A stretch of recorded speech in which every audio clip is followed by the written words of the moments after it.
Diwata nakipagbangayan sa traffic enforcer matapos sitahin dahil sa mga nakaparking sa kanyang paresan. Diwata lang lagi. Hindi po kami pwede mamili sa inyo. Hindi kasi nakikita ko lagi ganun. Alam niyo, May mga kaming nakaparking na hindi nila pinapaalis, hindi nila tinitikita. Ang sa akin lang sana, maging patas lang. Pero bago ang lahat, kung ikaw ay bago sa aking channel, huwag kalimutan na mag-subscribe at i-click ang notification bell for more trending news. Isang mainit na diskusyon ang nasaksihan sa isang kilalang paresan sa Pasay, kung saan nasangkot ang may-ari nito na si Diwata sa isang hindi pagkakaintindihan, kasama ang isang traffic enforcer. Sa isang viral video na in-upload ni Art, makikita ang pagtatalo tungkol sa umano'y hindi patas na pagpapatupad ng mga batas sa parking. Ayon kay Diwata, tila ang kanyang pwesto lamang ang pinupuntirya ng mga enforcer, habang ang kabilang panig ng kalye ay hindi gaanong binibigyan ng atensyon. Ito ay sa kabila ng malinaw na mga signboard na nagbabawal ng pagpark sa lugar.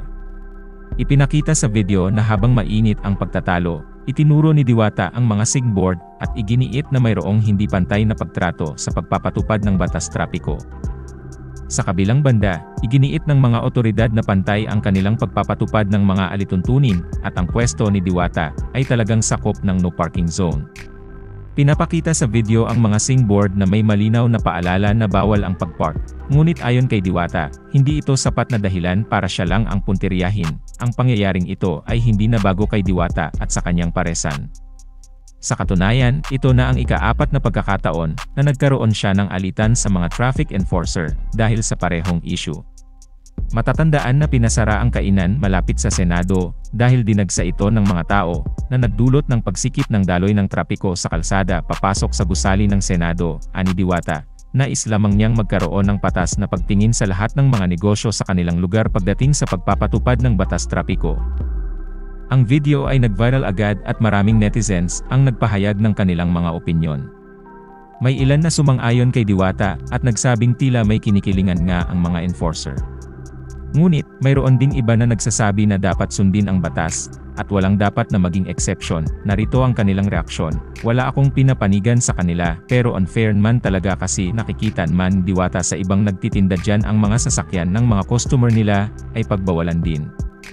Tsaka government official ka, dapat dyan patas patupad ng batas, yan ang point ni Diwata. Hindi pa rin dapat pakialaman ni Diwata ang trabaho ng mga enforcer, lalo na on duty sila sinusundan pa. This is just to show that feeling influential na siya, making a scene in public while the enforcer is busy obstructing her work making a scene. This is not good. If he have complaint, file a formal complaint. Huwag ka nang magreklamo, wala kang magagawa kung tama yung ginagawa ni 8 enforcer.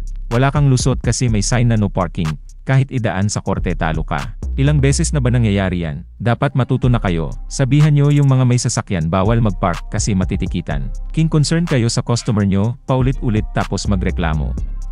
Ay naku, wag nang makipagtalo, mali is mali ang kulit. Maglagay ka ng tao para mag-assess ng mga customer mo, hindi yung makipagtalo pa duwats. Yan ang tunay na ugali ni Diwata, ugaling asal, palaban ralaga ang hindi niya alam sa ginagawa. Pwede siya magkaproblema sa ginagawa niyang yan, tama yan at enforcer, PG tiketan mo yang mga obstruction sa kalsada. Ipakita mo ang batas ay para sa lahat.